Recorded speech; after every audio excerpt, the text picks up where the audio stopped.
Ayan guys, mayroon akong munggo dito. Ginapad ko lang siya ng 1 oras para madali lang siya maluto kapag pinakuluan.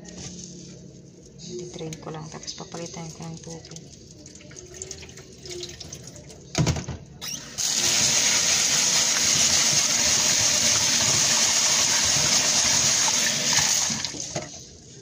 Nahugasan ko natin siya kanina, ulitin ko lang.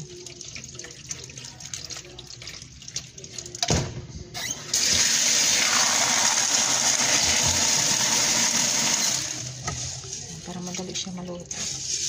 Kunti lang tubig ilalagay. Ayan guys, kukuha lang ako ng malunggay.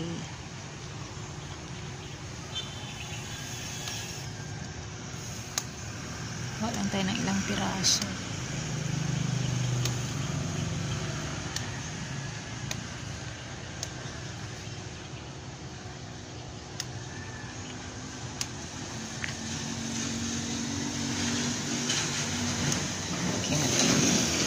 Ko lang naman kakain. Ayan siya. Mga butchokoy na ako. Kapag-usa. Ayan guys. Manguha taog kuan. Gamay rang tanglad. Ayan siya. Nakuha na ko. Mauna niya ako ang nag-harvest guys.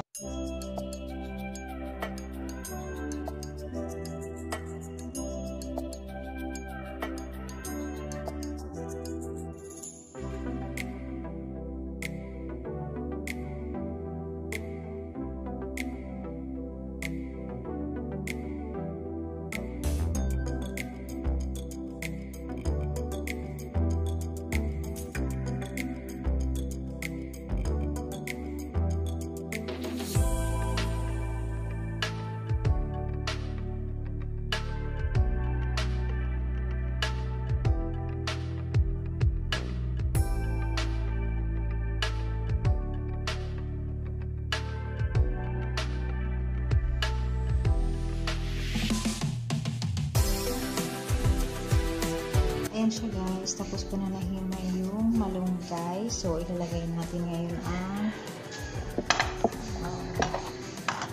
tanglad at saka sibuyas.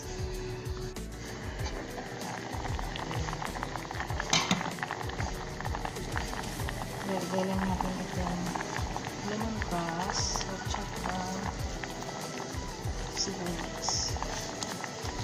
Hindi ko na kasi ito siya igigisa guys, kaya diniretso ko na lang sa dyan ng sibuyas. Mas healthy kapag hindi siya igigisa, wala kang mandita na kakain. Maglalagay lang pala ako ng asin. Yan, ganito lang kakain nito sa asin. Kapag lumambot na yan, magdadagdag lang ako ng konting tubig. Malapit na siya lumambot. Ayan na siya guys, luto na ang ating munggo. Ang ating munggo ay lata na siya. Ayan, lata na siya. Mano na natin. Ayan ako ng lasa niya. So, ilalagay na natin ngayon ang malunggay.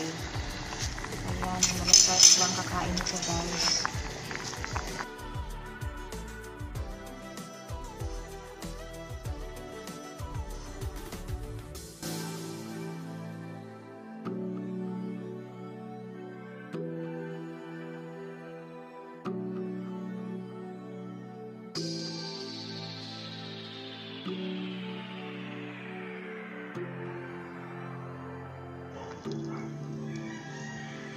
Ayan guys, luto na ang ating munggo.